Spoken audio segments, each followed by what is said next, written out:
Again, welcome. Welcome to our meeting today. My name is Kimani Njogu, and I'll be your host today. This meeting is made possible by the partnership between Twaweza Communications and HIVOS. And just to quickly say that Twaweza Communication works in the area of arts, culture, and media for social transformation.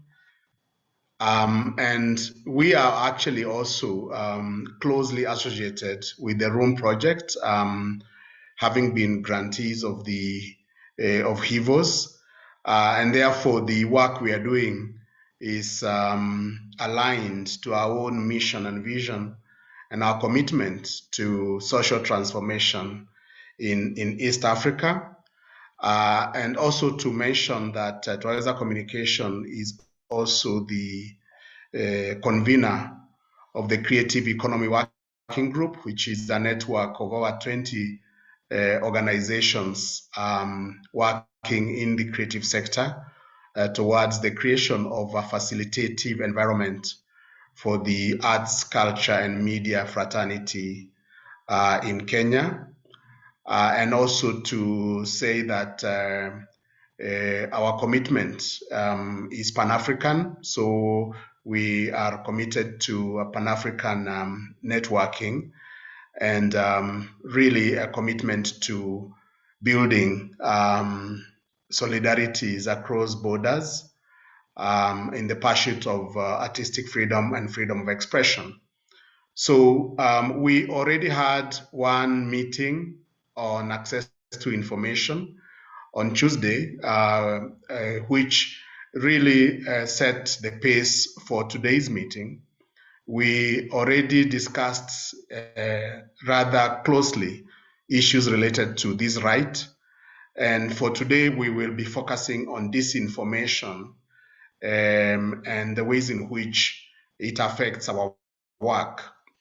So before I make any other additional remarks, I would like to invite Churchill, who is the program manager at HIVOS in charge of the Room project, to say a couple of words. And then from there, we'll be able to proceed. I noticed that Philip from policy in Uganda was in the room and then he dropped off. We are hoping that we can get some perspectives from Uganda and also from Tanzania. But meanwhile, Churchill, if you can step in and make some remarks, that would be brilliant. Thank you. Thank you, and good morning to everybody. I hope you can hear and see me well. Yes. Yeah, just to, first of all, as I always say, I think the roomies would know this, just to thank you for your time. We know everyone has quite a busy schedule, especially our colleagues in the creative sector. We're always trying to perhaps do so many things before we finally get a production out or something that we can share. And there's always pressure to do that. So just to appreciate for everyone for making time to join us today. But as Prof said, really, the discussions we are planning to have today, the ones we had yesterday, on the 28th, and the one last one we'll be having soon, is just to try and understand, or not, just try and also have some conversation around what creatives are doing when it comes to promoting access to information, and also tackling what would be the counter things to access to information when you have things like disinformation and misinformation happening. So from the perspective of HIVOS and Room, creative expression is we believe in creative expression, and we work with you, and I speak as an artist myself as well. There's a unique labor that creatives and artists do that no one else does. The thinking around what to produce, the creation of the stuff itself, putting out the content out itself, and then also what comes out after putting out the content, right? So that is usually one side of the discussion, but there's this other side of the discussion that we often never have. And especially in environments like Kenya, around elections, you remember what happened last time, with Cambridge Analytica and all of this. You had creatives being commissioned to create all of this kind of content that was used to misinform the public about a few things with regards to the elections, you know. So even as we are championing creative expression and we are saying that it's important for creatives to be able to produce work freely, and it's also important for them to be recognized as key agents of access to information, we are also just encouraging some reflections amongst creatives on things as like fact checking, you know, to say that it's important as a creative for you to be able to check the content you put out. Is it, you know, is it content that that's true? Is it content? What is the intention? Is it content that will misinform people? And so today we just want to take a step back and to have reflections from, I think, maybe even all of you. So the content like that someone like Boniface does with Makarao, do you ever sit back and reflect on to say, could I be misinforming the public about something, for example, about the police? You know, Philip, the content you produced about mental health in the creative sector, did you ever pause at some point to think that the content we are producing, though we are well-intentioned, is it that we could be producing content that is also promoting some negative narratives about mental health in the creative sector? You know, when you talk about people like Ayeta, the work you do, you know, is it that some of the work you produce has also propagated some negative narratives unknowingly about, you know, girls' rights and women's rights? Same to people like Lorenz in Zanzibar, the work you do there, you know. Looking at you, Natasha, with the very good work you've done with regards to LGBTQ refugees, could it be that some of the, you know, one of the consequences of the very good work you've done as well is that there's some element of misinformation there as well? Nkumi as well, you know, with the really good puppetry videos and all of that. So I can go into this talking about each and every production by all of you, but I think you see where I'm going with this. So today we just want to have some reflection on that, and it would be really good to have some conversation coming from your end, colleagues, the roomies. How do you think around this, that you could be the risk that you could be putting out content that is actually harming people, you know, whether you know it or you don't know it? So yeah, so things like fact checking, there's the element that the work we do also speaks truth to power, but are we doing that in a way that also leaves us exposed to some form of criticism because of how we could be misinforming people or disinforming people? You know, there are all sorts of information disorders. So on day one, we did agree that the work we produce empowers people with some information about something. So when you're talking about people like Duka, the work you produce around the reflections you offer on second-hand clothing in Uganda, is it that every single element of what you said was fact-checked? Not that it has to be, and there's usually a lot of discussion around this. To what extent should information put out by even journalists be 100% accurate? So there's, just to say that there's some responsibility there for you, and not that it is total and all of that. I think those are some of the reflections we'll be having today, but it will be good to hear from you. The last thing here that we're trying to do at Room, which I think most of you have seen, is to also create some collaborations between creatives and other programs or other interventions that do not really have a plan on how they are going to engage creatives. And this is why, for example, recently we had the Faith, Freedom, and Feminism call that I think some of you participated in. So these are some of the things that I think we should reflect on. So let's have more of a conversation today. It would be great to hear from you, Nkumi, for example. In each of the episodes of the puppetry videos, how do you make sure that you're not misinforming people through the content you're producing? Same to all of the other people. So thank you so much. And I wish you all the best for the discussions today. Thank you, Prof.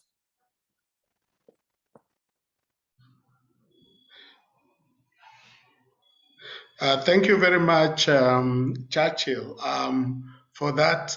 And colleagues, again, feel very welcome. I can see Philip has joined. I can see Ayeta has joined. And I can also see that Eric Mugendi has also joined. I just want to ask very quickly some 2, 3 questions before we get into the discussion. And please feel free to raise your hand so that I can see it. So we are discussing disinformation, and disinformation interacts with other forms of, you know, other forms of information transfer, such as misinformation, malinformation, and so forth and so on. And I just want quickly to ask the question, when we are dealing with disinformation, how does it differ from misinformation? And Eric, I'm not going into your session. I just want to get a sense of what our colleagues think the distinction might be. Any hands, any comments, any reactions in terms of the distinction? Yes, Philip. Can I say something, Prof? Yes. Good morning, everyone. So the difference between misinformation and disinformation, I think, whereas I still struggle to understand which is which, but I think the difference still lies into the intent, right? So I think the main difference is the intention.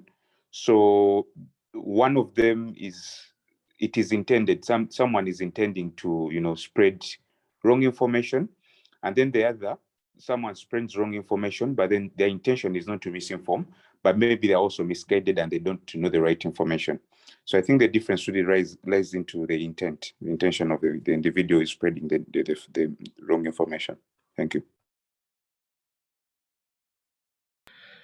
Thank you very much, Philip Ayazika from Policy Uganda. I think that, Eric, you will be dealing with that distinction on the whole question of intentionality.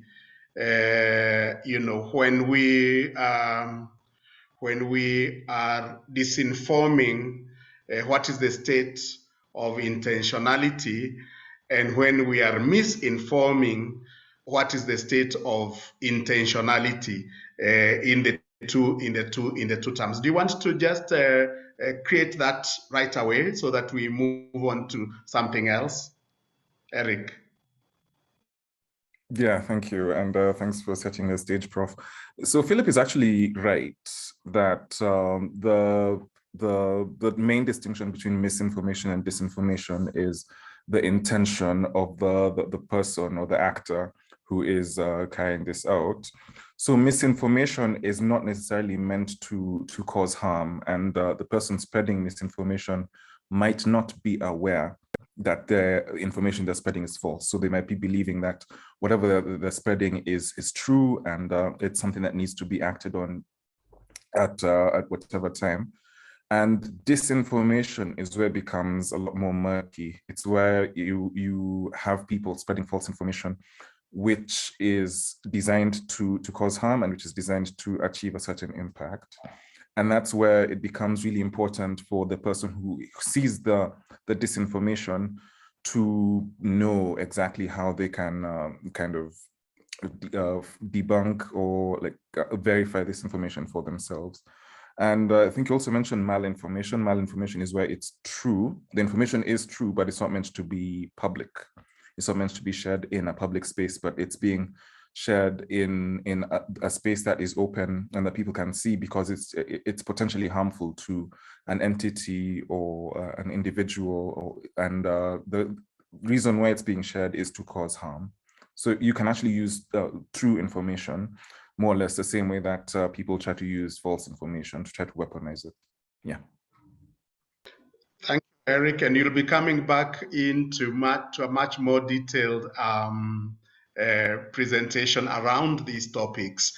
And so at this moment, I just want to say that we need to be distinguishing disinformation from disinformation, which is very intentional in terms of seeking to cause harm of some form, misinformation, which causes harm, but the intention, it does not have intentionality. You could just be innocently, perpetuating, wrong information, false information, and so on, but which is also harmful. And we see this in the forwards and all sorts of things that happen in our society. And then malinformation, where you're having a private moment with your girlfriend or your friend, and then you take photos, and then suddenly you take all that and you end up creating a lot of harm, and you do a lot of things. So it's also the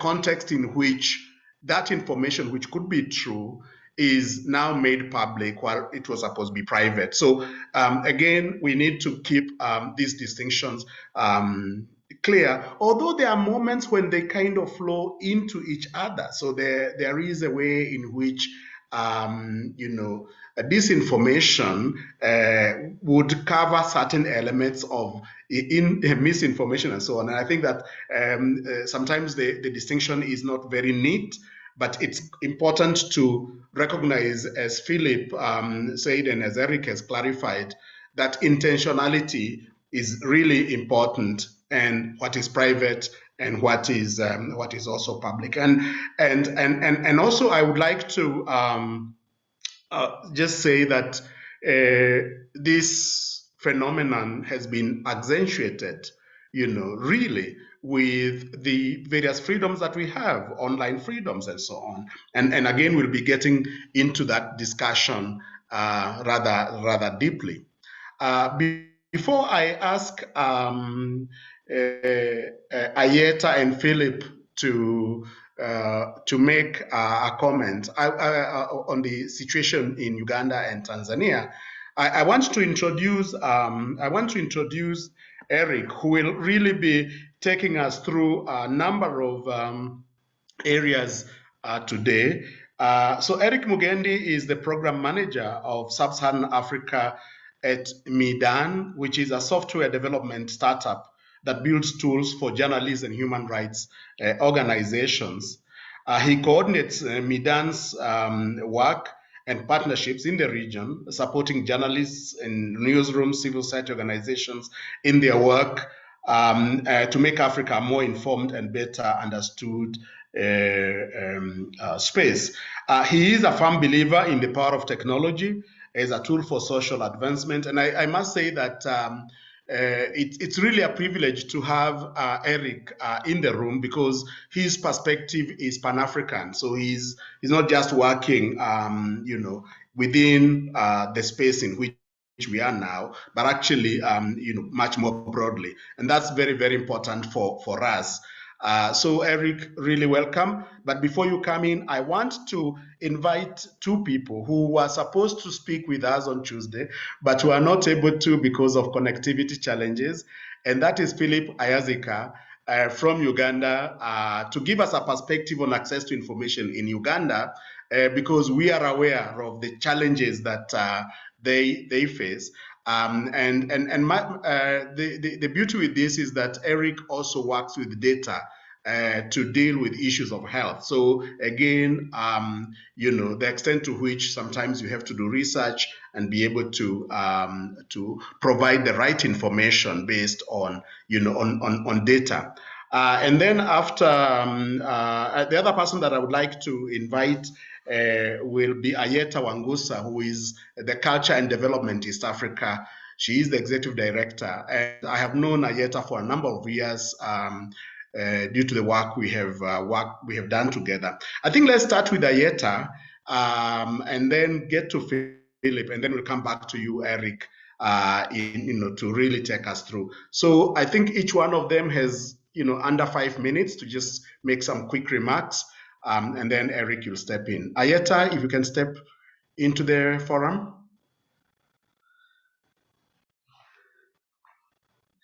And you might want to unmute. I always forget that. Thank you. Thank you so much. for having me, and I'm sorry I wasn't able to join yesterday.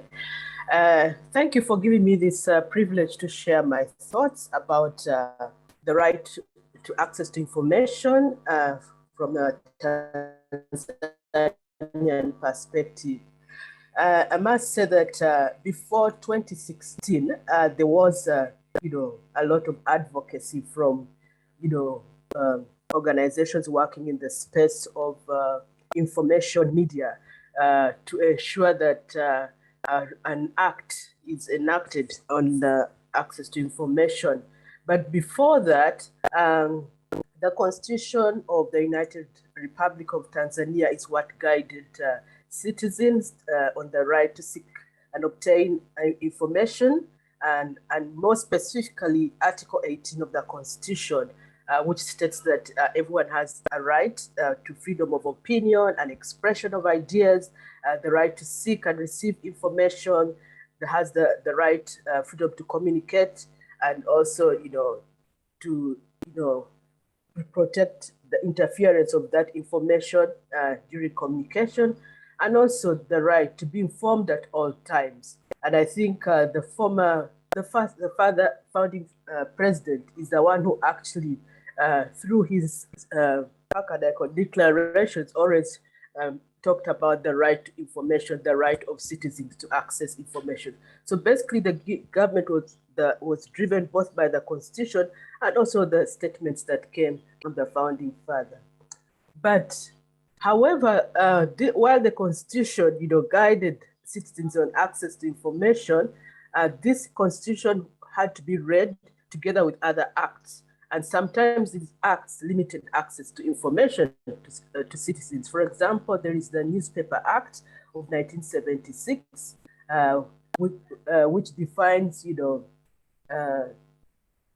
criminalization of false news, sedition, publications, prohibiting of important information, to be publicized. And I think we have seen a number of newspapers that have been closed for a long time. We've seen a number of journalists who have been imprisoned because of this act. And as you can see, it says 1976. So that means a lot of trends have happened. We're now in the digital age. We are now, globalization is making information, more accessible. So the Times also called for this act to be revised.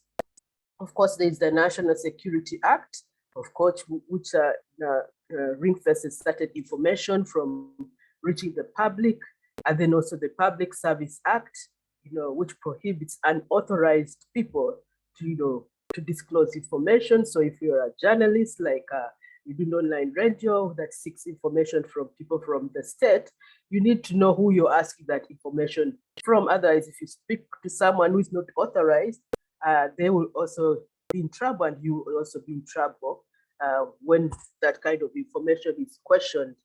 And then there is also the National Information and Communication Technology Policy, that one is quite recent, 2003, which talks about access to information, but at the same time we know that the limitation of the penetration of ICT in rural areas, so that already bars people from getting information.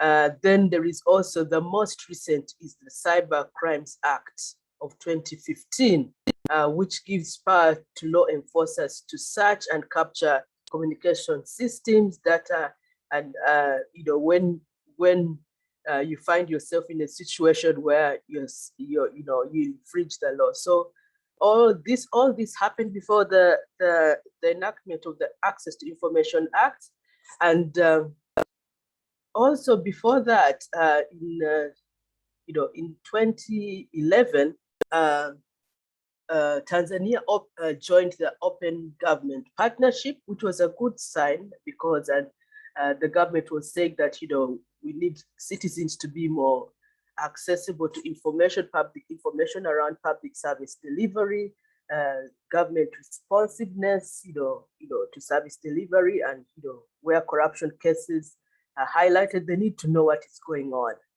They even opened a website called the Open Government website, However, in 2017, the government withdrew from this partnership.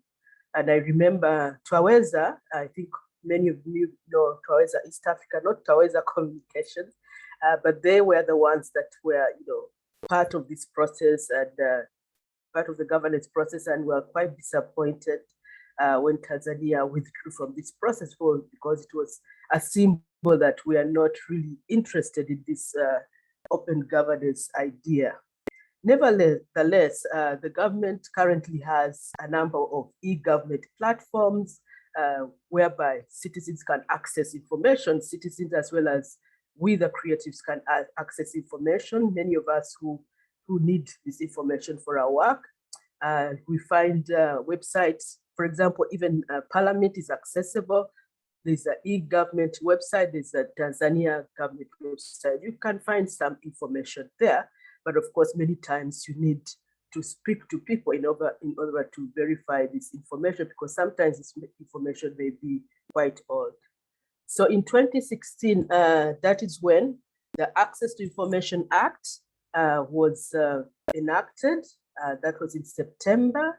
And just like what I had yesterday, I was following on YouTube, just like in Kenya, this gives everyone the right to access information, to require information from an information holder.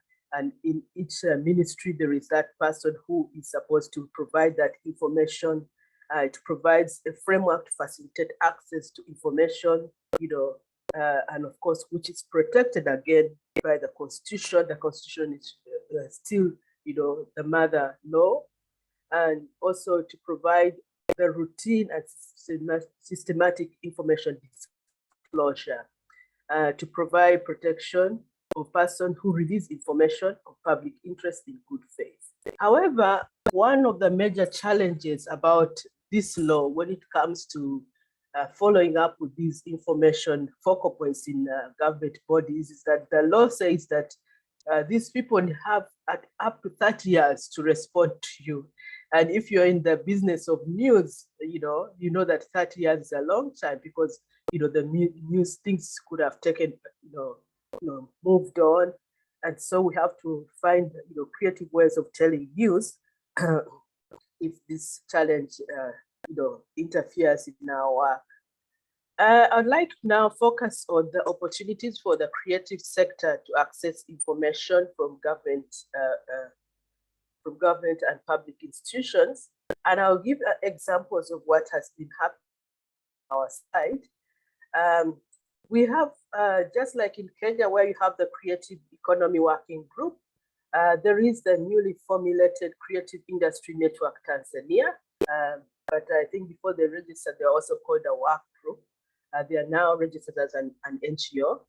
So what they did in 2020 is to actually go to the budget speech of the Minister of Finance in 2020, and also the ministry budgets, and make an analysis of what the budgets were saying about our ministry.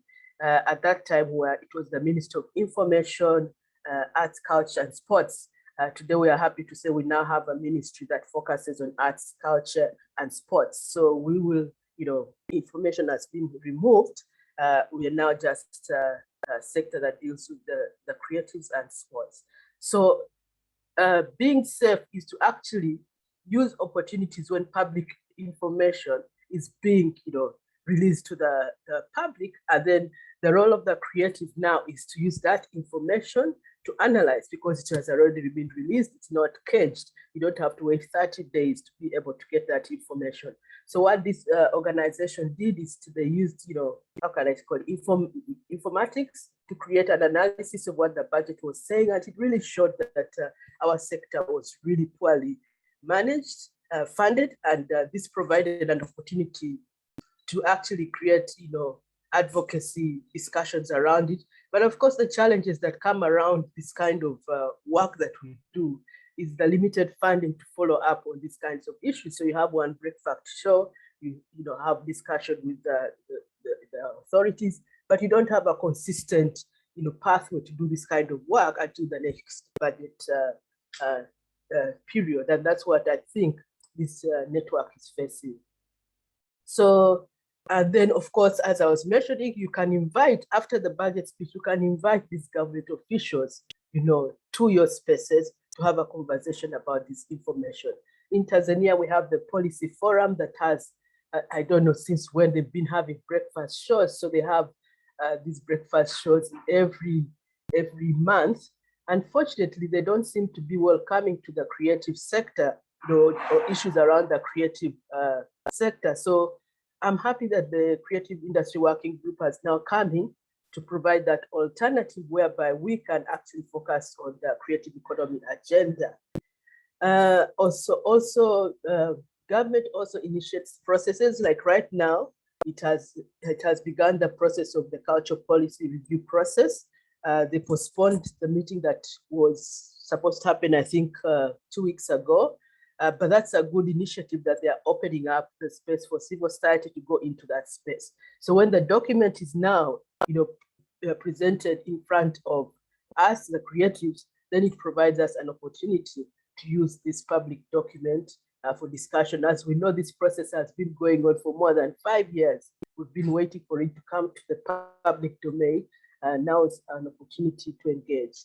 As I mentioned, the e-government portals exist. So if we are working beyond our sector, for example, the gender, health, and other sectors, I know other organizations that are working with refugees and all that.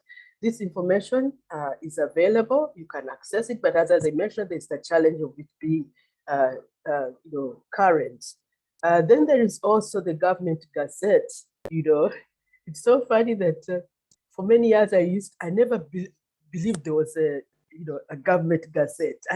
Because I was working in a mainstream newspaper, I used to think the mainstream newspaper was actually the government's voice, but no, there is the government gazette in Uganda, in Tanzania, in all countries. There is a government gazette that you can use to access information that you can, question, you can provide to the public, you can inform, which will not be questioned because it's there, and you cannot contravene the cybercrime law.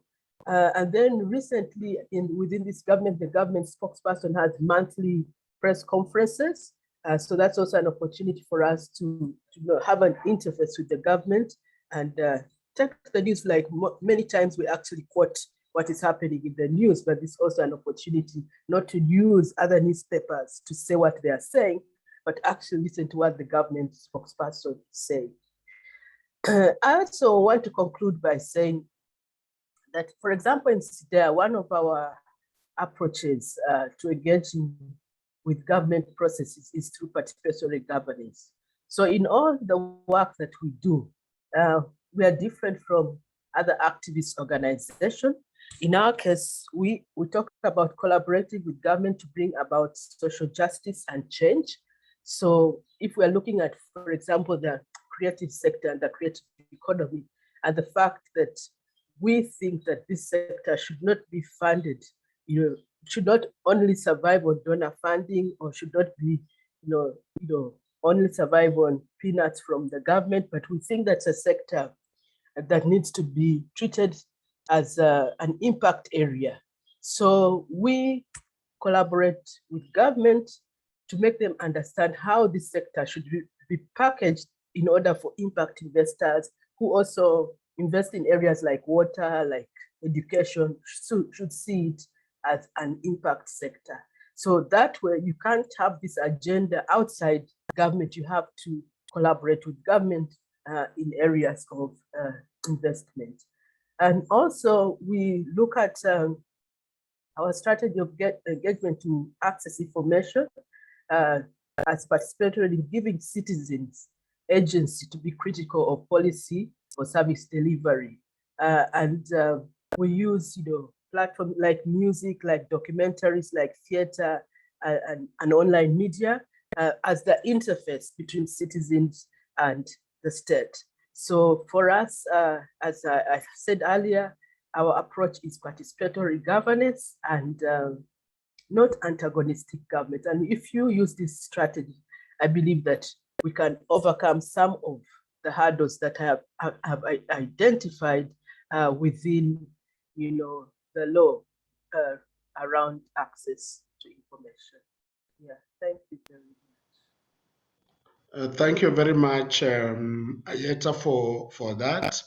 I think that the approach of civic engagement does work, and we can see that Tanzania is, working around policies and legislation to increase access to justice. In order to save us time, I will ask that Philip, if you can be more abbreviated, that will help, because then we can have more opportunity for interaction. So Philip, please step in. Thank you so much, Prof. And thank you so much, Ayeta. And also apologies. Can you hear me well? We can hear you very well. All right. Apologies for not making it last time, but I'm glad we are here today. Thank you so much, Ayeta. You've raised very good insights into what it looks like on your end. And I like to believe that within East Africa, we are not all very different. I feel like our leaders and governments and even ourselves, we are all cut from the same piece of cloth. So our problems and our challenges are not very different. But I want to say, in as much as access to information is concerned, Uganda was one of the very first Africans to enact the Access to Information Act, I think in 2005. I think in East Africa, we were the very first, but also one of the very first countries in Africa, as a continent. And then we had the Access to Information Act was, commenced, in April 26, 2006. However, I want to say this. So we've come a long way in as much as access to information. Of course, government through the Ministry of ICT and the various government MDAs have done a lot to ensure that people access information. Especially the COVID pandemic has kind of showed the need as to why there's need to have access to the right information. Most important, not access to just information, but access to the right information. And I'm glad that Eric is going to speak about misinformation, because we were living for a long time, we're living in a bubble of secrecy. And every time there's secrecy and people are not given right information, I think this is where misinformation and fake news is brewed. Yeah. So the COVID pandemic has also, highlighted why it is important for people to access information, right information, most important. So amidst all the strides that have been made and strategies that have been put in place by the government of Uganda, I still feel like access to information is a dream. Yeah. Remains a dream in very many aspects, because we did, as policy, we partnered with Kitanet and Article 19 to do something on COVID-19 surveillance. Surveillance during COVID-19 with the contact tracing apps and all the powers that were given to the legal officers and the medical officers, intrusive powers that were given to them. And we were looking for information, especially agreements that were made between public-private partnerships, between the apps that were created and all these things. And it was a struggle, We even moved offices, but still someone tosses you around for longer. And this is information that's supposed to be in the public domain, So this speaks so much around what more still needs to be done in as much as access to information is concerned. Where is the problem? Mainly the problem is responsiveness. Yeah, the information is there, open government and open data portals and all these things, but responsiveness still remains a challenge. And I think this stems from the ignorance, from the would-be implementers, the government officials that are supposed to be the implementers of the act, but also even the citizens not knowing that they have a right to access information. So I feel like for most of the time, citizens are left on the peripheries and not given information, and this has effects. Effects might not be immediate, but it has effects. With various campaigns have been launched by the government to ensure that people have information. Like my colleague has said, we also have press conferences. We have radio airtime. TV. Some TVs have tried to make sure that they assign interpreters. But the one challenge that still remains is the element of inclusivity. So whereas there are laws that say TVs are supposed to have all these sign language interpreters and all these things, material is supposed to be translated, there still remains a challenge, especially when it comes to disability inclusion in access to information. But legally, when it comes to the legislative situation in Uganda, of course, it is a constitutional right just like in any place for one to have access to information. I think in the Constitution of Uganda under Article 41, in every citizen has a right to information. And I've also mentioned that we have the Act of 2005, the Access to Information Act of 2005, which commenced in 2006, just 1 year after that, which also provides for rights of access to information. Of course, this was also backed up by the regulations, which were later produced to make sure that the implementation of the act goes on as smooth as possible. But for me, one thing that stands out is the exemption. Okay, so I think the act still exempts some of the information that is being held by public bodies, and the reason that is being given is national security. I don't know if this is a situation everywhere, but the excuse of national security, reasons of national security, is still a challenge, in as much as even information that you feel like, come on guys, this is information that's supposed to be in the public domain, but the government officials still use the excuse of national security. We can't disclose this information. So of course we have the access to information regulations of 2011. So I would say in terms of in terms of legislation and policy, we have the laws. I like to say, and I don't know if this is something that everyone says about their country, but I feel like Uganda has some of the best laws, in the very many aspects. We have the acts, we have the regulations, but the challenge is implementation. Still we face major challenges in as much as access to information is concerned. Strictly to access to information, I think some of the shortcomings that we've seen, and this is where I want us, I didn't understand if we're asking for what are the opportunities for creatives to take up in as much as, improving or boosting access to information is concerned, or were we asking the question of what are the existing opportunities for creatives to access information? But for me, I want to look at it in a way of what role can creatives play to boost access to information. So of course, from the shortcomings that are in place, of course, the tedious complaints mechanism by law, you're supposed to, it takes up to 21 days, which is still a lot. Someone mentioned that, for example, if you're a journalist and you're working on an article, if you're working on an investigative article and it's going to take you 21 days to receive a piece of information, what does this mean in as much as putting out information? Of course, it's going to deter you. And of course, we have bureaucracy, limited scope of bodies that are obligated to give information. Information is still in the hands of the public bodies. It's also civil society has a role to when it comes to making sure that information is out there. I've talked about ignorance of the law and its relevancy. There would be implementers that we expect to be implementing these laws are also ignorant. Yeah. So you can imagine how do you expect even citizens maybe to know about these laws or even to access information when the people that are supposed to be the implementers are also ignorant. Non-compliance of the stakeholders is also a big issue. So of course we have stakeholders in government that know that access to information is a right, but still go ahead to undermine this right by denying people access to information. So this is a non-compliance I'm talking about. But also there's a lot of vagueness, for lack of a better word, when it comes to the exemptions to access to information. So like I've said, we have a constitution that speaks to, provides right to access to information, but also it has exemption where they say when the release of information is likely to prejudice security or sovereignty of a state and etc. So this is not well defined. The parameters are not well defined. So again, I've said this again comes back as an excuse for most of the time, because it feels like every time someone is in a situation where they don't want to release information that maybe would pin them or etc, they use the excuse of, access, the excuse of exemptions and national security and etc. But also on the side of the citizens, most importantly, is the exorbitant fees on the internet.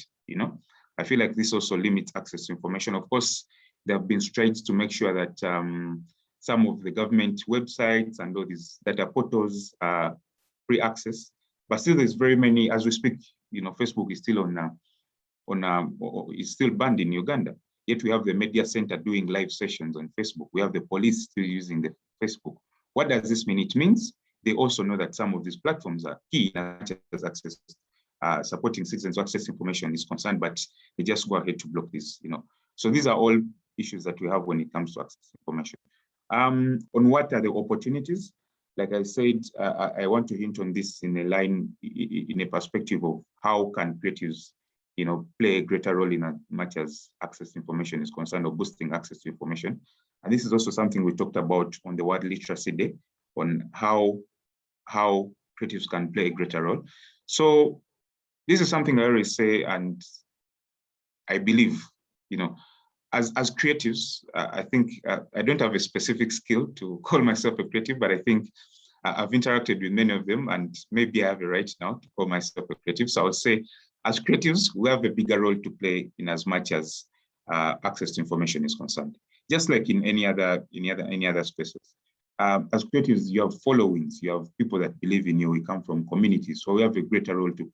I feel like creatives have not been appreciated enough and allowed or given capacities to play their role. Well, we are, we are claiming these spaces, but also I feel like when it comes to recognizing what creatives can do, it hasn't been done enough.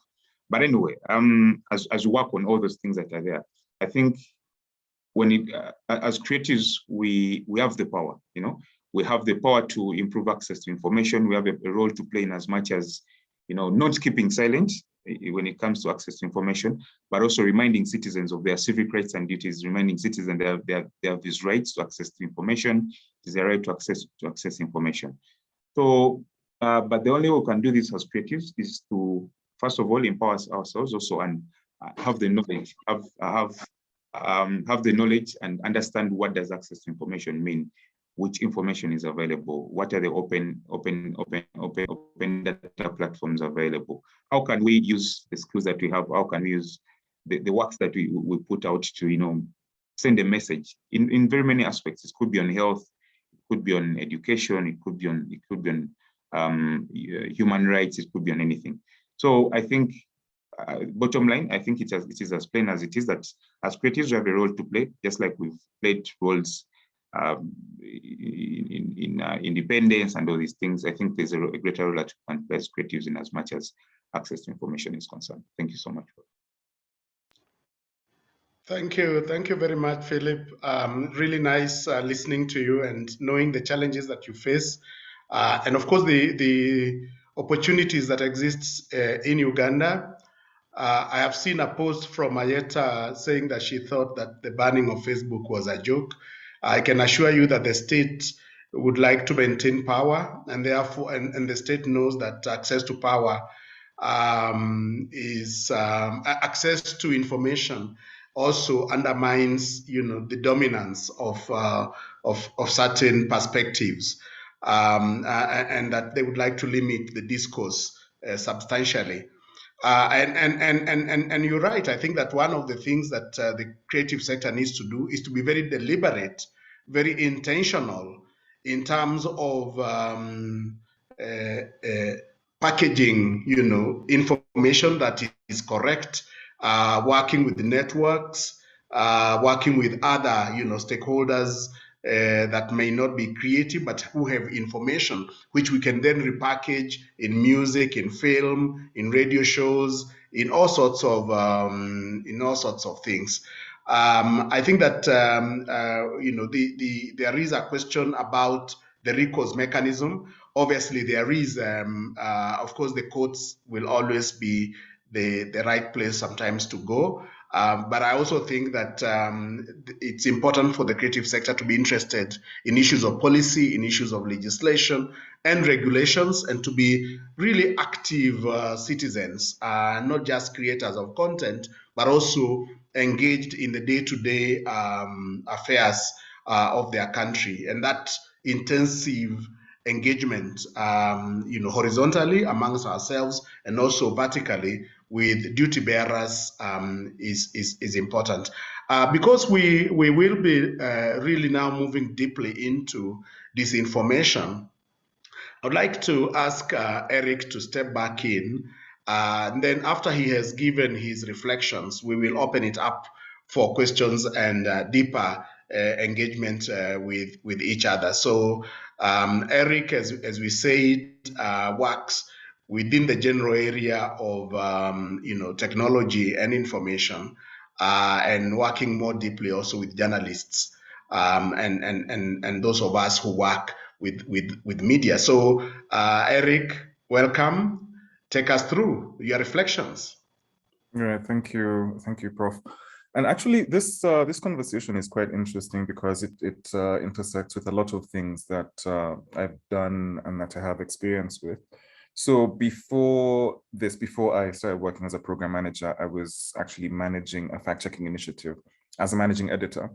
And in that space, one of the things we were working on was trying to make information more accessible. So initially, because it's called Pesa Check, and as you know, Pesa is Swahili for money.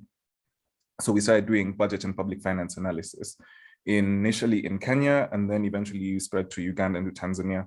And in a lot of these spaces, I encountered some of the things that a couple of, I think it was the Tanzanian speaker had mentioned, where I actually joined right as Tanzania was withdrawing from the Open Government Partnership. And I also joined when Kenya was going into the 2017 general election. And as a result of this, there was a lot of premium being put on information and credible and useful information. And even before that, before I started working as a fact checker, I actually wrote for the East African, which is a major regional newspaper. And that's also, and one of the main things I was doing was features, which was trying to cover a lot of arts and culture content in the region. And one of the things that I think, having worked in all of these spaces and working where I work now, one of the things that I have seen is that it's really important to acknowledge the role and the important position that creatives hold in all of our different societies and all of the different spaces we occupy, because creatives are one way through which people are able, or like the output of the creative industry is one way that we're able to digest information that might not necessarily be like easy to understand. And I think one thing that we've seen, especially as a result of the pandemic, is that the creative industry is very, very vulnerable, because they were among the first people to be affected by some of the measures being put in place. So the economic restrictions and the lockdowns and the restrictions in travel, and as people start focusing more on coping, they started to pull away from these creative spaces. And because of that, because of the impact of that, a lot of the creatives working in these spaces tended to find themselves kind of lost. And I think as like a direct acknowledgement of the role of creatives in kind of processing information and making it more easily understood by the public, one of the main kind of initial engagements was with the creative industry during the pandemic, was trying to get the kind of messaging that was coming from policymakers, from governments, from agencies like the WHO, to turn this information into creative content, into videos, content, into poems, into stories, and trying to get people to start like trying to acknowledge preventive measures, wearing masks, washing hands, social distancing, and other things like that. And so even just looking at the general context of disinformation within the creative space, there's a lot of incidents of the creative space and creatives actually being kind of used as agents of spreading disinformation. So for example, with the Rwandan genocide, where one of the main means through which the genocide was being propagated and perpetuated was through the radio. And you would see that even as like people were being incited to take certain actions, these platforms were being abused. And these are platforms that creatives have had to kind of come back to and reclaim as their own.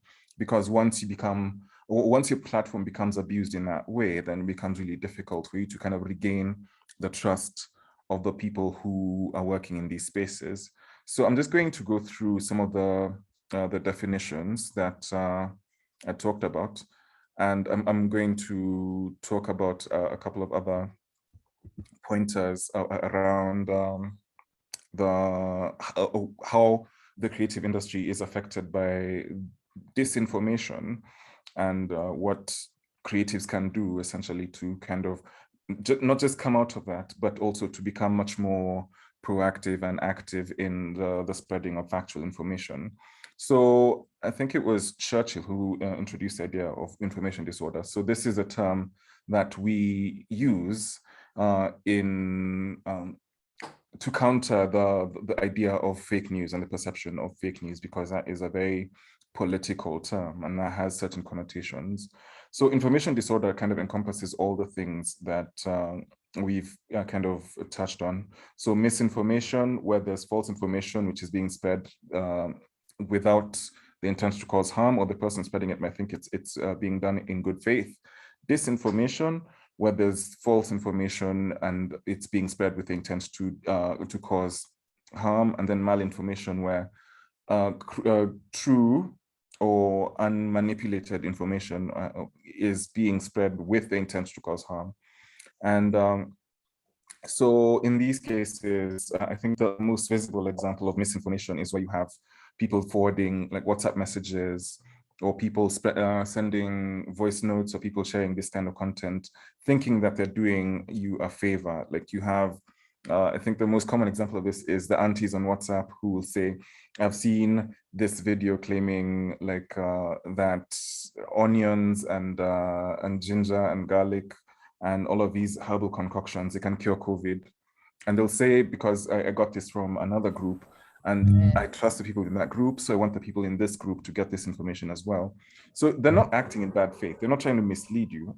They actually believe in what they're sending, but it's not true. So that makes it really, it makes it possible to kind of counter and debunk this information by essentially pointing out to them that there's no actual scientific evidence of this.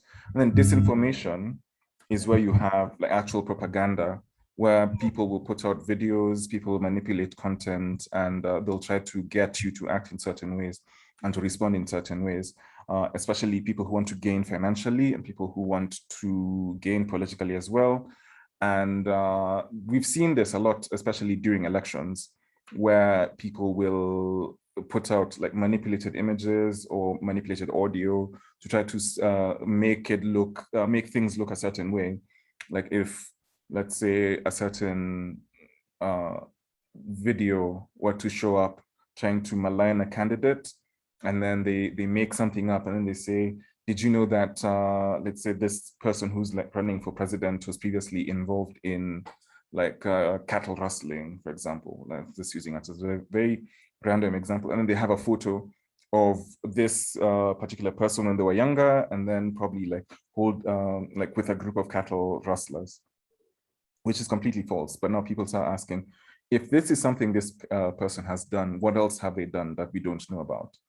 And that's when it becomes really tricky, because you find that a lot of the work being put into creating this content is being done by someone who could be considered, or who should be considered, a creative. And then malinformation is where you have leaks and you have people like accessing information that's credible or that's true, but it's being shared in a way or on a platform that it shouldn't be shared in. So this is where, for example, people will hack your emails and then start sharing information that is sensitive, or they'll get sensitive photos or videos and start putting them out there. And the intent for them is to cause harm. And yeah, so there are some overlaps, as Prof pointed out, where you have information that might start out as disinformation. So someone might be running a disinformation campaign, but then eventually when you get it in your family WhatsApp group, the person sending it actually believes that it's true. So this is disinformation that has crossed over and has become misinformation. And then malinformation is where you have the kind of information where like corporates or corporate entities will try to like gain some, they'll try to gain financially by publishing certain information. I think the most recent example is where there was Rubis, which is an oil company, which was being bought out by, which is a Kenyan company that was bought by a French company. And one of the things that they did was they came to a decision on how much money they were going to pay.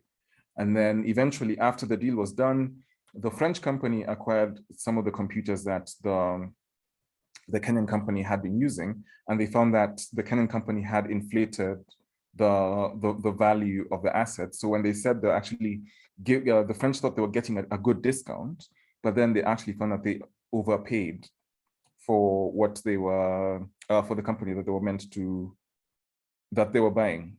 And it's true information, and it wasn't meant to be shared in public, but then the harm had been done because someone actually incurred a financial loss. And I think that the main kind of ways in which this information starts to circulate is this incident, which is mid-information. So it's kind of like a new term that we've had to come up with to kind of describe the gaps or the vacuums of information where you have people not necessarily knowing what the facts actually show. And as a result, people will need to get information from somewhere. And they'll literally find the first available source, and they'll assume that because this source is speaking to the thing that they are looking into, they'll assume that it's true. So tackling this challenge, the fact that you might not actually have any information that you can use to respond to an incident or false information, it needs new skills. It needs especially media and information literacy. And this is especially necessary in situations where there's a potential for harm to the public. All right, so I will stop sharing there, and then I'll just start discussing more about the need for media and information literacy, because this is one particular space I think the creative industry can come in. So information literacy is where you are teaching the people consuming this information about how to process this information. So for example, if you have a video, or someone sends you a video on WhatsApp, and then they tell you this is showing a particular incident, and you watch it, and then you're tempted to do something, or it asks you at the end of it, please forward this message to others. So how do you get to a point where you're able to kind of identify that this video is potentially problematic, and you need to like stop and try to debunk, to verify its authenticity? And this is where things like mnemonics, or like reminding people that you need to, first of all, and then look at things like the language. If it's, for example, a video that's meant to be in Kenya, and then the people in the video are speaking French, and you know for a fact that not that many people would speak French conversationally on the streets, like in somewhere like Nairobi or Mombasa. Or if it's a link that someone sends you to a website, and they say this is a website that belongs to a certain media company, and you open the link and you look at it and it doesn't look familiar, but the stories in there are very attractive. They want to make you to act in certain ways, or to forward those links, or to share them outside the group or the place where you got them. Then you need to take that moment to kind of like decipher exactly what the piece of content is asking you to do. And then this is where like we need to kind of work on making the people we work with, or the people who occupy the spaces we're in, to be more aware of what exactly needs to be done.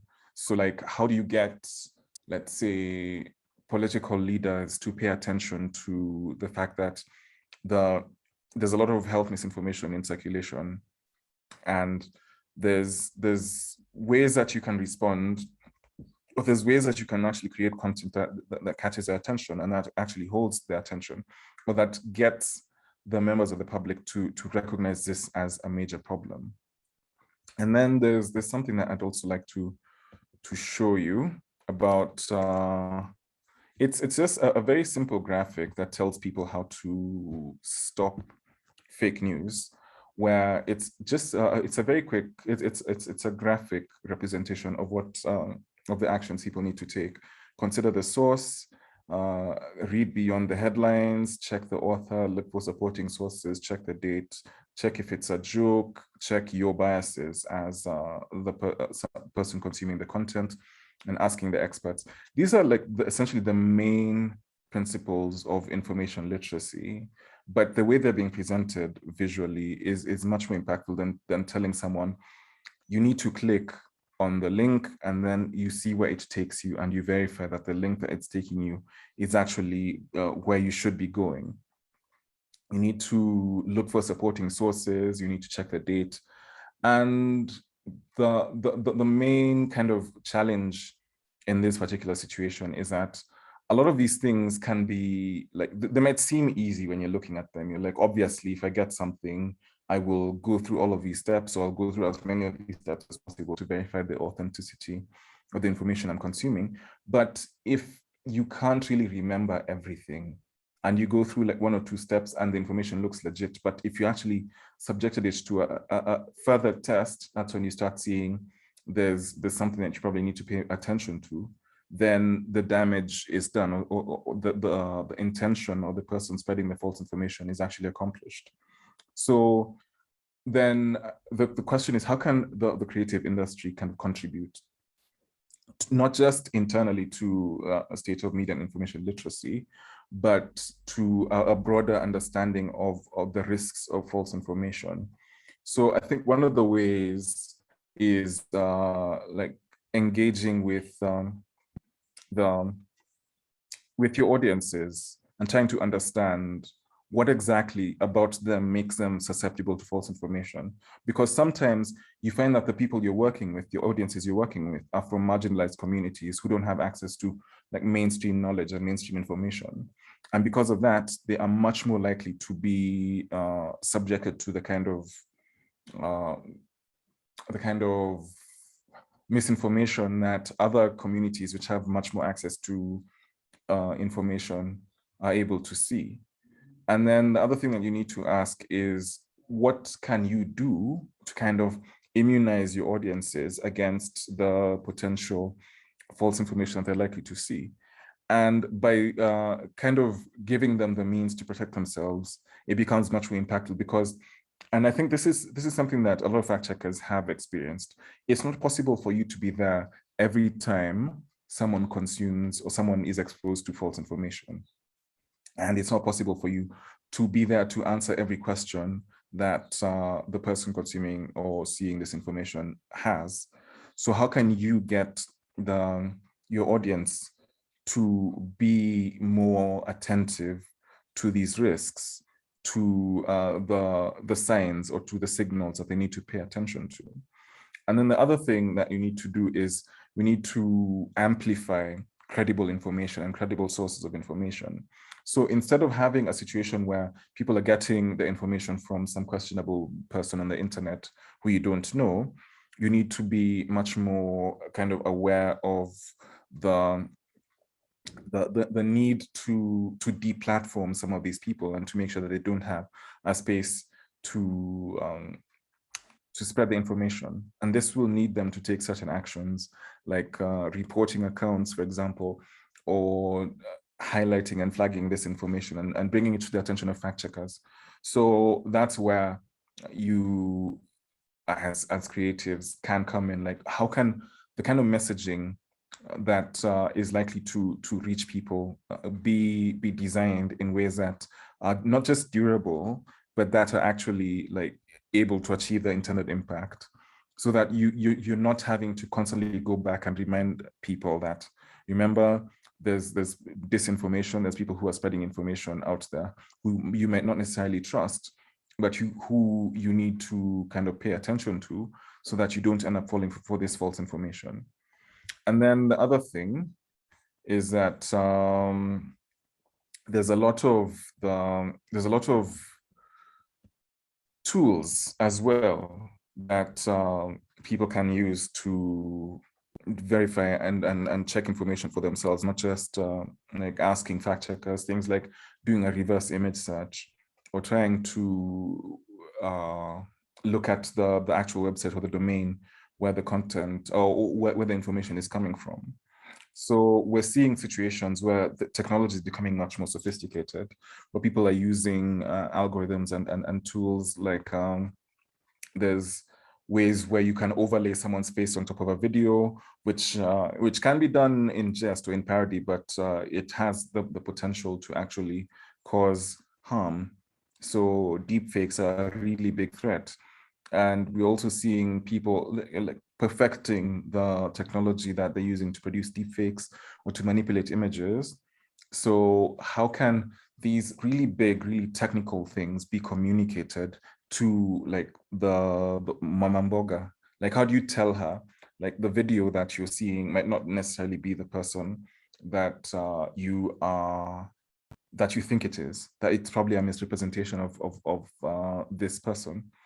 And then ultimately, there's I think disinformation is becoming very entrenched because it's becoming cheaper to produce, it's becoming cheaper to spread, and then there's a lot of incentives to spread it. It's not just, it's not like before where the main kind of gains that were there were just like political or personal. Now there's a real financial incentive for the people producing disinformation to actually spread it.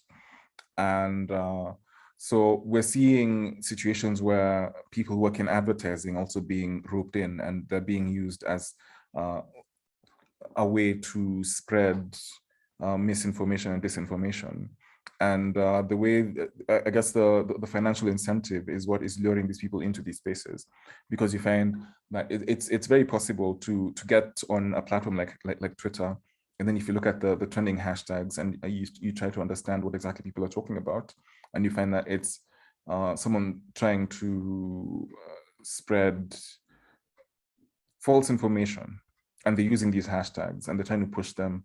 And there's that, like it's so easy to amplify these messages to a point where they become really visible to everyone.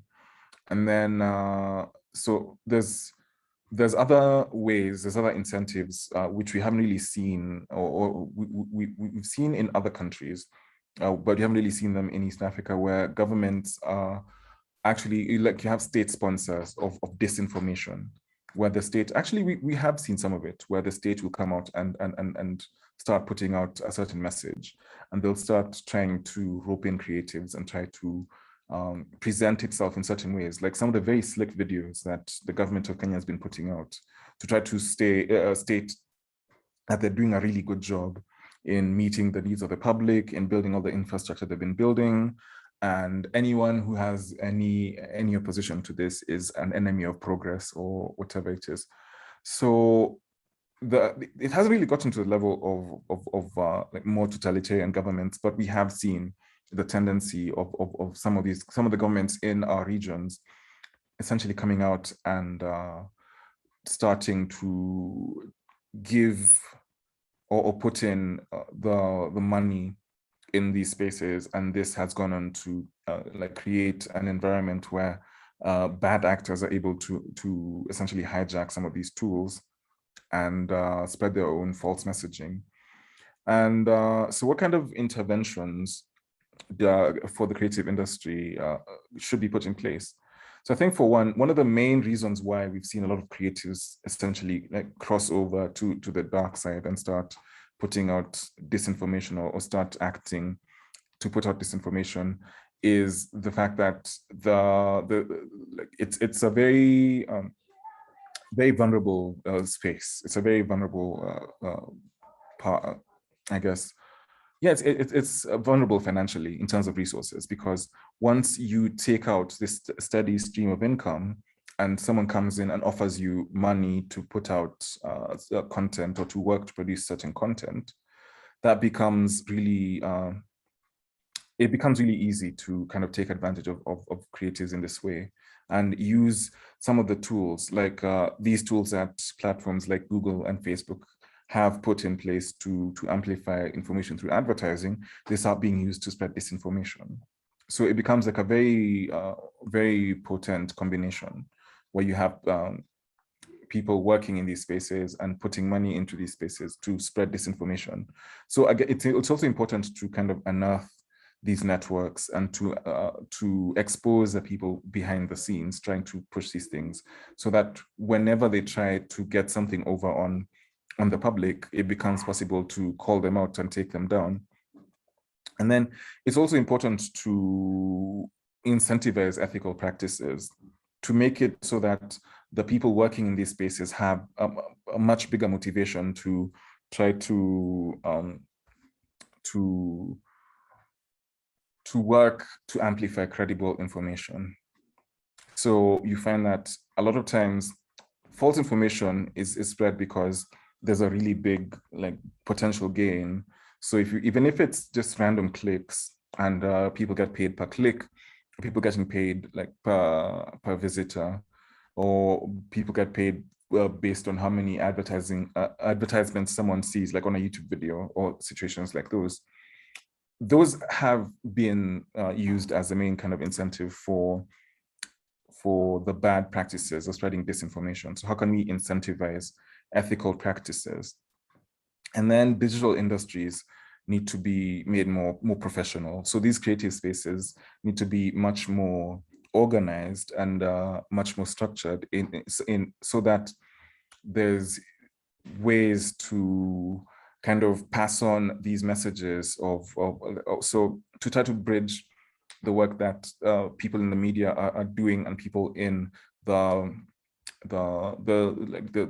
academic spaces studying disinformation are doing with the people in the creative spaces as well, so that you're able to take the kind of dense and difficult to process information that these people are working on, and you're able to turn it into a form that's really easy to understand. Like imagine turning, let's say, a video, it's not a video, an explainer on how antibodies work. Like once you get vaccinated, what exactly does your body do? And it tells you that there's this cell that produces this antibody and this antibody does this thing. And then all of this becomes really complicated. And as a result of that, I think it's possible for us to get to a point where the creative industry becomes much more actively engaged in the fight against disinformation and the fight against false information overall. Thanks. I think at this point, I can take questions. Prof, you unmute. Thank you very much, Eric, for that. I mean, extremely important, and even much so as we get close to the elections in the case of Kenya, because you can be sure that disinformation is actually already activated in this country because of the elections, and I really liked the what you say, that we do have a role to engage with other sectors so that we can bring out the best and the correct and the credible information and repackage it through the spoken word, through animation, through film, and so forth and so on, and challenge that. I think there are a couple of questions. I've already seen, some postings. So maybe people can raise their hands so that we are able to view the questions. Okay, I can see there's something from Ayeta. What about creative informatives? Because creatives are not journalists, would like to hear the views of Nkumi and how he deals with Ubadami. Yeah, maybe we can ask Nkumi to step in. Yeah. To respond to that question. Hello? Can you hear me? Yes. Yes, loud and clear. Yeah, so my project actually is based in Tanzania, and it's a puppetry show, and I deal with conscious or critical content. So when I started, it was it was during tough times, because my pilot I shared it with the cousin of mine who was a lawyer, and he just said this won't work, because it was like roughly during that time there was like a 2018 Statistic Act, where in Tanzania you are not supposed to publish anything or anything that to do with data unless you get the written consent from the head of NBS, which was like a National Board of Statistics. So we couldn't like navigate away from that. And at the same time, by like 2 years back, there was a law, as Ayeta has talked about it, the Cyber Crime Act, where it's like anything that may sound seditious or like misinform the public was termed as like a criminal offense. So we came up as creative. We come up with a way we could navigate away from that, and we created our own country, in the sense of all of our content is like happening in a country which is utopic, which is called Ubandani. So I think that helped in one way or another, because I operated during the tough times where the media was like, most of the media was shut down. Most of the journalists were like arrested simply because of the content or the things that they publish. Even cartoonists, I'm a cartoonist as well. So if some of the cartoonists were like arrested during that time. So for me, it's like the way to move away from getting arrested or what is, because it's kind of a fictitious content that I'm creating. But in real life, if you look at it in another angle, there's like data involved. Let's say I can give one example of like one example of the episode is called Pembejeo. Pembejeo is something got to do with agricultural inputs. And some time back we had issues where like officials like took the money, and there was no way you could get, when we were writing this episode, there was no way we could get like proper data. So I turned out and like created an episode. But if you look at that episode, if you watch that episode, you'll get it on the straight on. That was one. Another one is like one of the things is like apart from doing this, you might still get in trouble. I can say that.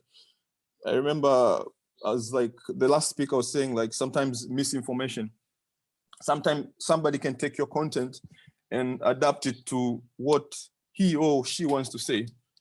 So I remember in 2018, we got in a bit of trouble because like there was an activist in the US. She was anti-government, and she was like kind of like rallying the country, like people should demonstrate against the government. And during this, her fight was on Instagram. So during her fight, she came across one of our episodes, which was it involved the traffic police like getting corruption. And during that time in the country, there was like a massive traffic. How do I call it? There's like a massive traffic. Like the traffic police were like very active in the sense of like going through, getting fines out of like petty like issues that they could just like instruct you. So she got hold of this video, and like what she wrote was like, you see, the government doesn't have money, and this is the only way the government is trying to squeeze money out of Tanzanians. So that was not a good thing for me, and like it brought one way or another, I can say it brought to us problems.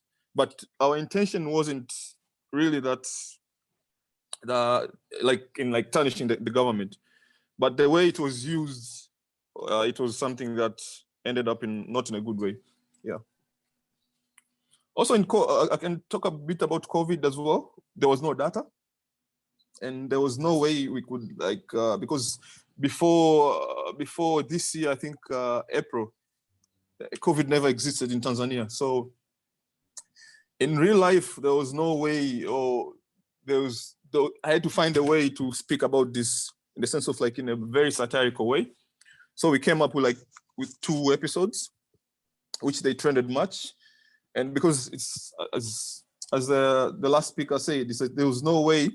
Last speakers in Ayeta, there was a time where you could not just go out and say several people have died out of COVID. So I could say that was my way or my approach of like navigating these laws and not misinforming the public. That's in a nutshell.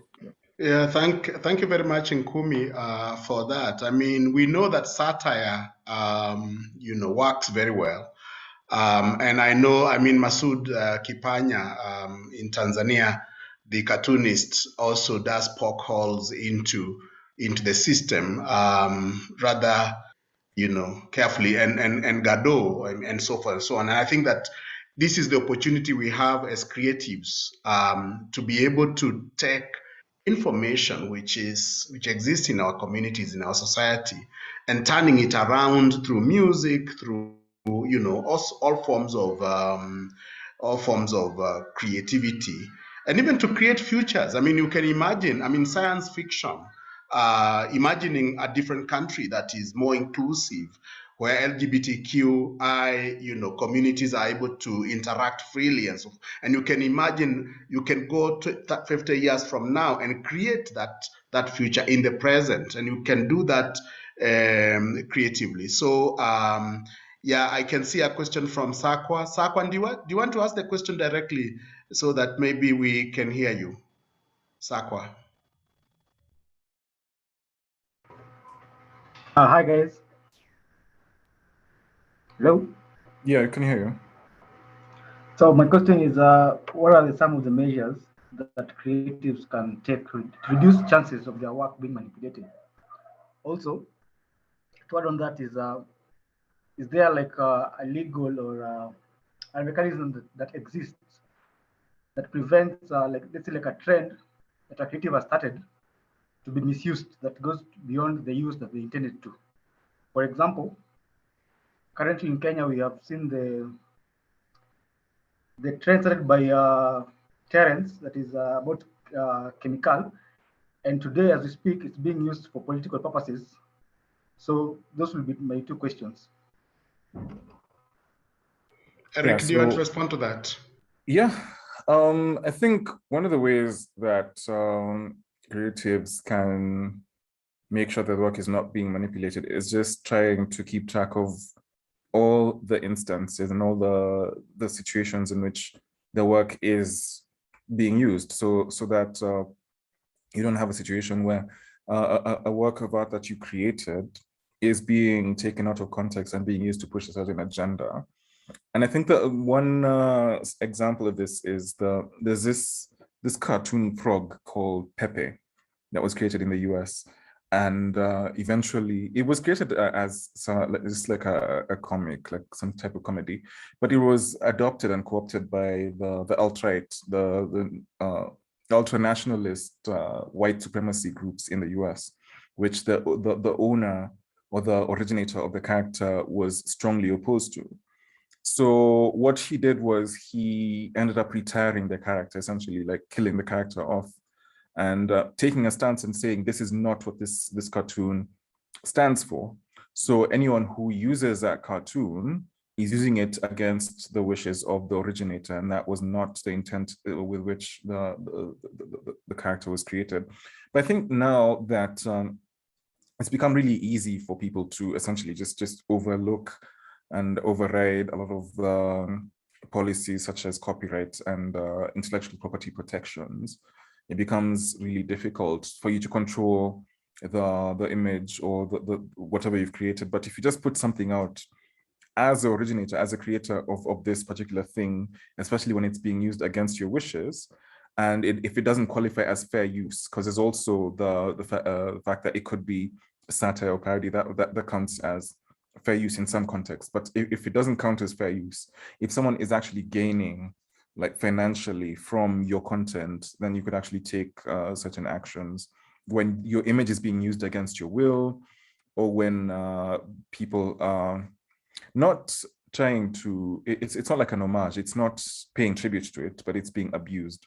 Because we've seen situations where content is created with certain intentions, and then it ends up being taken out very much out of context. And people will manipulate these things, and they'll try to use them to advance certain messages. And this also kind of contributes to the whole idea of disinformation, where you're you're pushing a certain message, which was not the intent and the intent of the originator of that content. So you need to like study on like legal protections, things like IP and copyright, and you also need to keep like really you need to pay close attention to who is using your content or your image, because once someone prominent does it and they get away with it, then smaller people will be like, they'll use that as a justification. So if you start going for the smaller players, they'll ask, why haven't you gone for this bigger player? So as like the moment you notice something is being done with your content against your will, you should take some kind of action. And also like just understand the law, understand the legal provisions as well. Yeah. Thanks, Eric. And thanks, Sakwa, for a very good question. I think on the 8th, we will be having another forum as a continuation of this access to information, in which we'll be talking about the tools available for access to information and the resources. But then after that, we have engaged the Kenya Copyright Board to a forum to talk about intellectual property rights. And I think we will share the link with you, maybe in the next week or so that you can participate and be able to ask those questions very directly to those that are supposed to be custodians of our copyright. Because I think that there is some infringement in that particular case where your content is manipulated for benefit by others, and I think that you should be able to ask. So let's stay in touch on that one. Get close to the discussion on issues of intellectual property rights and copyright generally. So do you have another question, comment?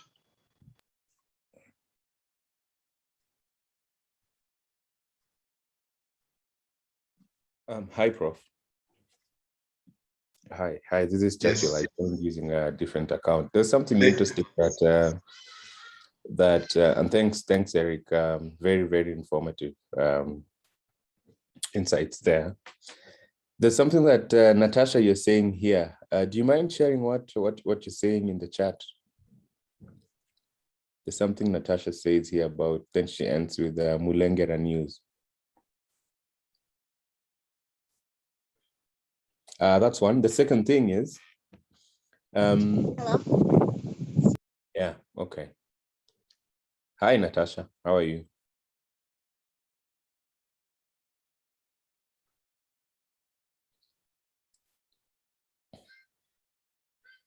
Okay. Anyway, so yeah, so I think I can go ahead. One of the other things we are looking at as an organization is how to fact check each and every bit of information we put out. It's an expensive affair, not expensive in terms of time. Sometimes you want to put out information at times that are convenient. So for example, we had to do this on the 28th of September. And there's usually some expenses that comes with that kind of thing, you know. It would be interesting to hear from colleagues here how they go about fact checking the information they share. Because a lot of the times for creatives, it's always assumed just because of creative expression and freedom of artistic expression, you have some allowance to, you know, to tweak some things here and there. But and it's a long discussion about where that ends and where the responsibility to say truth only starts. But you know, it's interesting, which is one of the it's interesting what Nkumi does, for example, you know, producing the kind of work he was and is still producing, even when Magufuli was still doing what he was doing. And I think that's the power of creative expression sometimes. It's only unique to this sector. You can't find it anywhere else, you know, where you create this whole new country and everyone knows really this is Tanzania you're talking about, you know, but they can't do anything about it. So I don't know, experiences with fact checking, especially for people like, I know Duka do a lot of research. I don't think they're on the call today. Duka do a lot of research. Philip, the work you did on mental health was also very research backed. Natasha as well, the work you did, you had a lot of surveys going on. So I'm also just sharing this with you, Eric and Prof, just to also realize that as a room, we also try to, what do you say it? Drink water, and you preach water and drink whatever. So so yeah, I'm getting the two confused now, but it's really part of how we approach work. So at the end of the day, it's not just that say Natasha has produced a documentary on the lived experiences of LGBTQ folk, refugee folk during COVID. No, there's a whole process that went into, first of all, there were some surveys that were done. Those responses were shared with us. We saw them. So from the beginning to the end, you can see that this is what the data that was collected showed, and this is what is being presented. So you know, some form of research, for example. So it's, if the data collection method has to align with the kind of research you want to do, and the kind of respondents you have, and that kind of thing. So at Room, we try to preach water and drink water. So I'd just urge you to stick to that format, and other formats that you're comfortable with. So really glad of the work that all of our partners have done. So I don't know if Eric, you've seen this, but I'll share a link in the chat for you to see some of the work they've done. And I think there's room for us to push this conversation a bit further, and not necessarily now, but also through exploring other inquiries that need to be made in a more specific manner going forward. Thank you. Yeah, I think so. Eric, you're right, and of course, Churchill. You see, one of the things that is critical is you do research, or you use other people's research. So you look at the research that has been done, then you develop your messaging and your content based on that research, so that whatever statements you make, those statements are based on research, and therefore, I mean, for instance, I mean, one of the things I've done for very many years is really writing radio drama for social transformation. And the way we would do it is always start with formative research. So you do formative research, you extract the quantitative as well as qualitative information, and then from there you now design the messages, and then you design your characters, and you design, you know, the conflicts and all sorts of things based on that. Then you build into your system a monitoring framework. How is your message being received? How are people reacting to the work that you're doing? And then if, for example, the message is getting problematic, then you realign, you know, your content production based on the monitoring process that, monitoring feedback that you have received. So I think that deliberate integration of research into our programmatic work is really, really important. And that means then the creative sector needs to work with other people, you know, who support us, because as creators, we are not necessarily very good at doing research, but, you know, we can depend on other people to support. There are two questions that I think something that Natasha raised, which I think we need to address. That in the case of Uganda, you apply for funding through the government, so that all your proposals need to be supported by government. And I know that in the case of Kenya, there was that attempt, which was resisted by civil society and NGOs, you know, but it seems like it's operational in Kenya. So when you're working with LGBTQ, you know, community, which is already criminalized, you know, in the penal code, it becomes very difficult for you to get support, you know, when you apply for funding. And of course, that applies across the board. Even in the case of Kenya, we can see the criminalization of the LGBTQ community in law. So I don't know how we respond to, I mean, I think that was a comment. But I also think that it is possible to do partnerships. And I think that is now calling on the development partners to be more creative in terms of how they fund, because you can still fund Natasha, but not directly through other, you know, other platforms, I would imagine. Yeah, Eric, do you want to comment about that? And also, I think there's a question here from Ayeta, where you cannot do research without government endorsement. I know that in the case of Kenya, we do have you know, the agencies, but maybe Eric, you want to comment about these two questions or two comments. Yeah, so I think one of the things that because Midan is actually like we have funds that we get funding from development organizations, and then one of the things that I try to do at least is to establish partnerships and identify organizations that these funds can go to.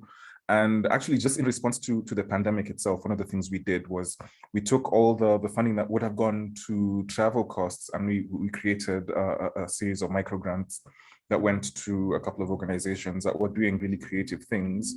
Like there's one which is Somali, or a radio station that produces content in Somali, and what they were doing was they're producing essentially radio dramas, like the kind of things you're mentioning, that were kind of translating the kind of information that was coming out of the WHO and other agencies. And I think one of the main kind of things that we've seen is this sort of realignment of funding priorities for a lot of organizations, where they want to work, or they want to fund stuff that's being done in these different regions, but they want to do it through people who have the kind of insight that the people who actually live and work in these regions have. So I think that's a really good kind of shift in the way this funding is being channeled. And then the other kind of thing that we've seen as well is like the way organizations are like acknowledging a lot of times that some of these funding needs are very very important to the organization's goals. Like for us, for example, we do a lot of work with access to information and technology and people who work in these different spaces.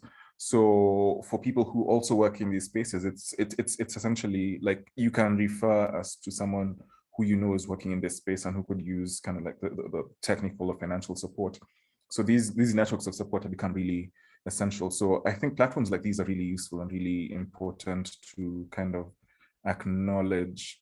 And yeah, and in response to Ayeta's question, one of the challenges that we got, because like I mentioned, I used to work in fact checking in Kenya, Uganda, and Tanzania. And initially we were able to use our own research as kind of like the evidence for verification and fact checking.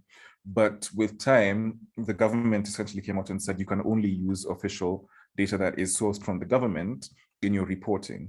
So essentially what they were saying was you can't then go out and start looking for loopholes, because one of the very early stories that we looked at was the claim by Magufuli that the teenage pregnancy in Tanzania was because of allowing pregnant mothers to go back to school. And we actually used the data to disprove this claim. We found that it was more linked to poverty and lack of access to like the necessary family planning and contraceptive resources that these girls could have used to prevent finding themselves in this situation. So they were using bad data to justify a bad decision. and we were calling them out for it. And one of the things that the government did in response was to make it so that you couldn't go out and do this kind of research for yourselves. And essentially that was kind of trying to contain the work of fact checkers. And then the fact that they were no longer on the open government partnership meant that the kind of data we would need as well was no longer accessible. So these are the kinds of spaces where it becomes really difficult to work. And I think one of the, I can't remember who it was who was talking about creating a whole fictional country. One of the organizations we work with as part of the microgrant, actually, they created a series of cartoons in this fictional country with fictional actors who were doing the exact same things that the government was doing, but because it's fictional and because it's somewhat removed from the country itself, you can look at it and you can see, yes, you're referring to this country, but you're using a different name. So that's a creative way to subvert like the kind of censorship that governments use in response to fact checking, because obviously you can't have them coming and saying we're not doing this because it's a cartoon. And it's been really interesting to watch how creatives have been able to like avoid and subvert some of these limitations. Yeah. A very good, very, very good. Of course, in the case of Kenya, we do have the Kenya National Bureau of Statistics, which collects data on behalf of government. And normally you would expect that, that data is the one that is used to make decisions at the level of government. We have, as the Creative Economy Working Group, we have engaged the Kenya National Bureau of Statistics. And right now we are working towards having a presence of the creative sector so that we can have a creative sector desk that deals with the type of work we do, and that the data that is produced by Kenya National Bureau of Statistics is supportive of the sector. So there is that level of advocacy that we are doing at the National Bureau of Statistics, which in my view is very, very important. Now, also in Kenya, you do have the National Council for Science and Technology and Innovation, which really also collects all research and tries to look at the ethical dimension for the research that's undertaken. I think that the requirement that you get government approval is where you are where you want to use your data to shift policies in government. That's when they insist that you must use their data. But of course, we can continue collecting data and doing research to advance our own work. And I'm not sure that we require that level of intense approval from the state. But I think that also as creatives, we need to keep pushing the boundaries at all times. And I'm really proud of the work that fact checking has been doing over the years. And also to say that, and I saw a comment from Sakwa. Sakwa was asking whether there are programs that encourage creatives to be more ethical and professional in their work. In the next, I think 3-4 weeks, we will be releasing a report which is, we are calling it the Creating Beyond Entertainment report, which looks at over 30 creative sector organizations in Kenya and the ways in which they are engaging with critical national issues. And therefore, it's a report that is an advocacy report for the creative sector to say that there are creatives who are doing very good work and who are shifting narratives and shifting ideas. And maybe, Sakwa, we will still be able to invite you to the lounge. I think it's going to be streamed live, in sometime in October, to just also encourage, the development partners to invest more directly, in the creative space, instead of assuming that we must be footnotes of mainstream civil society.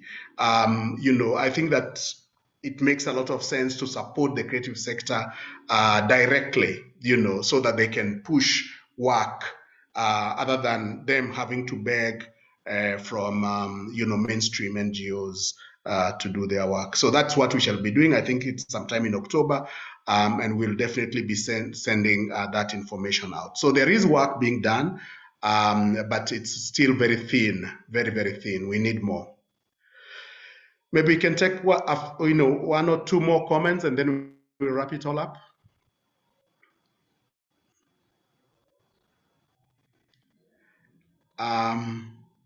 I don't see any other comments. I just want to, before I hand over the mic to Churchill, I really want to thank Eric for really taking us through that session on disinformation. And obviously we would like to engage with you a little more, with the work that you're doing, because as we get to the elections in Kenya, Cambridge Analytica and other players will be in town, and they'll be creating all sorts of content. And of course, we know the ways in which people are using different algorithms to damage information. And we also know there are all these fake accounts that exist in the terrain, and we have all these capabilities, which are technological capabilities that force us to hate, retweet, do all sorts of things, and we think it's people retweeting, but it's actually the machines retweeting and doing all sorts of things, and we think things are popular, but in reality, it's manipulation of content. So we will be engaging. We'll be looking out for you for additional knowledge. And I want to thank you so much. I also want to thank Philip for really giving us very good insights into Uganda. I want to thank Ayeta for Tanzania, and of course the comments from the room partners about the work they are doing, which is absolutely commendable. I have read about the Room project. I have actually published a chapter on the Room project, which is available online. And I'm a big fan of the work that the creative sector is doing, not just in Kenya, but also in Uganda and Tanzania. I have used their case as a case study in one of my works. So I think that you guys are doing amazing work. We want to encourage you, and to say that next week, God willing, we will have another session on the 8th, same time, to reflect on the resources. And we will be asking the Kenya National Law Reporting to share with us ideas on how we can access information available in the judiciary. Because one of the challenges that we have is how to access information that is held by government agencies. So how do we access information from the judiciary? And especially because the Kenya National Law Reporting is supposed to, one of its mandates is to make information accessible, legal information accessible to the public of Kenya. So I would like to, we have invited them to be with us, and they have accepted. And Andrew, please, we will be waiting to hear what you are doing, as well as the challenges that you face. I think that's all from me. I would like now to ask Churchill to step back in and say a few words, and then we'll wrap it all up. Thank you, colleagues. Thank you. Thanks, Prof, and thanks, everyone. There's really nothing much to add. Our intentions for this discussions usually is that we get to hear more from the creatives, as we've heard today from Kumi, to hear from the perspectives. So, Natasha, it would have been great to hear more from you. I understand you're in a noisy place, because I think the work you're working on is very, very sensitive. And would have been great to hear how you're handling that very hot topic and the accusations that I'm sure come your way daily about the work you do. So we'll reach out for more engagements. Always feel free to reach out to us if you think there's anything we need to do that you have in mind. Like I'm seeing a really good question by Sakwa Kombo. That's something, Sakwa, I'm happy to have that discussion with you. And I see Eric has also shared his contacts there. So if you want to reach out, that'd be great. So thank you, everyone. We'll reach out for the next session.